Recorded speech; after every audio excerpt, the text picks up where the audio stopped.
We begin with breaking news of a 2-year-old girl killed in a drive-by shooting at a Northwest Side neighborhood. It happened at a home on Future Drive near Vance Jackson. And we're learning other children were also in the home. Vanessa Croy joins us live from the scene where Police Chief William McManus just gave an update. Vanessa, what did he have to say? Well, Audrey, as you can imagine, a very difficult scene out here today. We have learned that the woman living in that home was caring for children, perhaps from her church. They all knew each other, and we also learned from a neighbor out here that someone had dropped that child off to go run some errands and go to a doctor's appointment. The chief said that's still all preliminary information. They are still gathering all the facts out here. But let me show you, it's still very active scene behind me. You can see where those markers are in the road. In fact, when we first got here, we had to keep moving back because the officers out here continued to find more shell casings in the road far away from that house. You can see the greenhouse in the background, and in just a moment we're going to show you some video we shot earlier today where you can see the bullet holes in the front of that house. Chief McManus said this was a drive-by shooting today that in the end killed a 2-year-old girl. Now we know it all happened around 1:30 this afternoon when officers were called out for a shooting to this home off the 100 block of Future Street.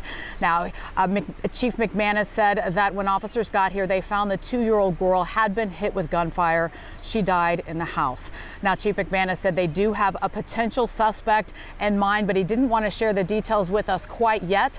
He said they are actively pursuing that person right now. And Audrey, you did mention before that Chief said there were 5 other children in the house when the shooting happened. Thankfully, none of those other children were hurt. We do know they were ages 2 to 6 years old. Now, Chief McManus, we asked him about this gun violence impacting this community and the end being the death of a 2-year-old child. This is what he had to say. It was a pathetic act by someone who really didn't care who was going to get hurt inside that house, who could have been hurt inside that house. A 2-year-old baby who happened to be standing in front of the door was struck down.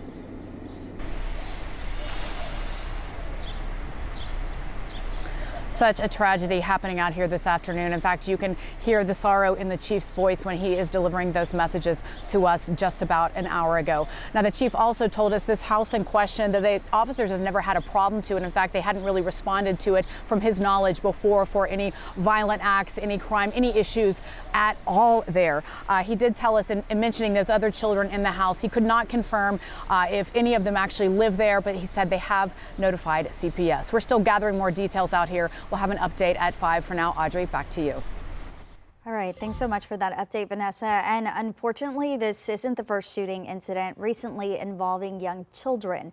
2 young children found weapons in their homes recently and also suffered gunshot wounds. The consequences have been tragic. KENS 5 Sue Kalberg has reminders and resources that might help save lives. His sweet smile is beautiful.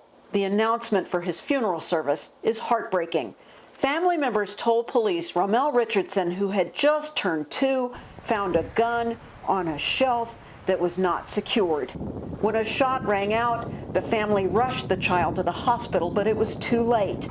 Saturday evening on West Agarita, another 2-year-old found a gun and apparently fired a shot, but this time the child survived. It's actually federal law that when a handgun is sold, that this is to leave the premises with a lock. Gun experts say there are lots of devices to prevent injuries like these. Here we have an example of basically a double lock, right? From trigger locks to portable boxes you can use in a vehicle to more expensive devices for your home.